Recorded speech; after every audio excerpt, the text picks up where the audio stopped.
There's a heroin crisis. I mean, it's an epidemic. It's everywhere. It's absolutely an enormous problem. Is heroin readily available on the streets of North Carolina? Absolutely. There's not a place that you could focus on and say that it's not. Young, old, rich, poor, black, white, it's everybody. Really, the only person who's for sure you can say will never get better is a dead person. Heroin it makes you numb to everything. It just really like wipes away everything. Luckily, I lived through it. Jesse Bennett started using drugs at age 14. I mean, at that point, I didn't really think I was an addict. I mean, I know I did things extreme, but I didn't think it was too bad. His transition into adulthood happened on the streets and in and out of jail.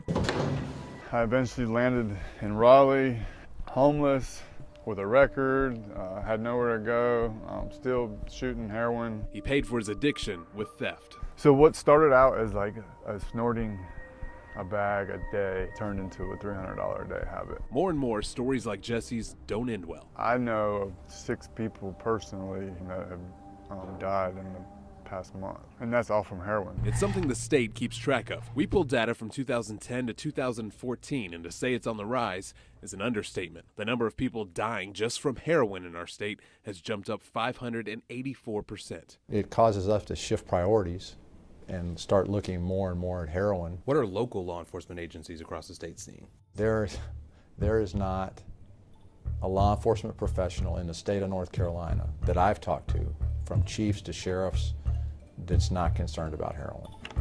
Special Agent Michael Troster's job is a daily battle to keep drugs out of our state. How creative are they getting these drugs in here? We've seen it smuggled in produce, inside cans, engine blocks, inside people.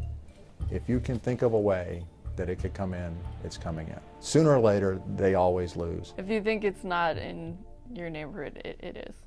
Tessie Castillo helps run the North Carolina Harm Reduction Coalition. Their mission is simple: save lives. When you vilify people who use drugs, it's easy to say that they're just dispensable and that we can lock them up or we can just do nothing and watch them die. And it turns out the abuse may stem from a much bigger issue. I think the consensus is that it started with the abuse of prescription drugs. Heroin and Oxycontin or any opioid, Percocet, fentanyl are pharmacologically the same thing. Once the medical professionals realized that there was a problem and things started to change, it was an easy shift to heroin, and it was cheaper. And most of the time, these are people who said that they would never use illegal drugs. They said that they would never use a syringe. Sometimes they're afraid of needles, but little by little, as that addiction becomes really severe, they start doing things they said they would never do before. It's a problem even the White House is working on tackling, so we took the issue straight to our senator. It's an epidemic in North Carolina, across the country, and it's throughout our society. We need to talk about it because that's how we save lives, and that's how we finally start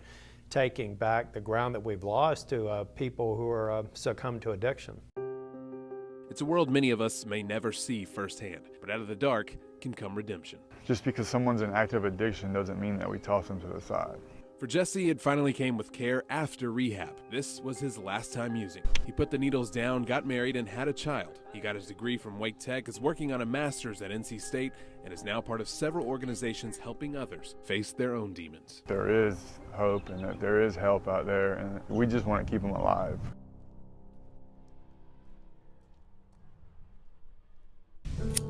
Heroin it makes you numb to everything. Luckily, I lived through it. Jesse Bennett has a dark past. His typical day was not so typical. So I'd wake up and I would shoot 3 to 4 bags that I kept left over. And then I'd start thinking about how to get money.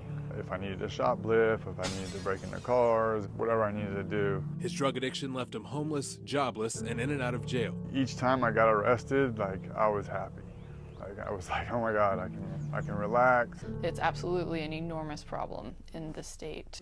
Tessie Castillo helps run the North Carolina Harm Reduction Coalition, trying to get users much needed help. As this heroin epidemic is rising out of control, we're shutting down the number of syringes that we sell at pharmacies. We're shutting down treatment centers. We're not funding them. And one of the biggest lifesavers is this tiny bottle called naloxone. Naloxone can take someone who is stone cold, who's turning blue, who's not moving, who's not breathing. You give them naloxone and they can stand up and start talking to you within seconds. Wow. It's an amazing, amazing drug. And it happens. This young lady is knocked out from an overdose. Her friends give her a shot of naloxone, and within 6 minutes, she wakes back up. To inject, place black end against outer thigh, then press firmly and hold in place for 5 seconds. It can now even come in an auto-injector, and so far 52 law enforcement agencies across the state are equipped.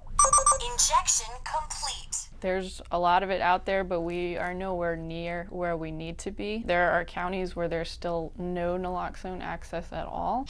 The Harm Reduction Coalition is also working on setting up the state's first program that's treatment-focused rather than punishment-focused.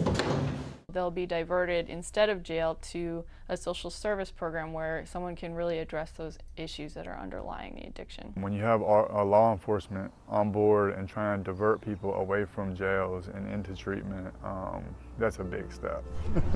It's treatment that worked for Jesse. He's now drug-free and helps others fight their addiction. But without change, it's a battle that could continue to grow out of control. We just want to keep them alive. We need the stories to get out that these are real people, that they absolutely have a shot to get better, and that really the only person who's for sure you can say will never get better is a dead person. Jonathan Rodriguez, CBS North Carolina, investigates.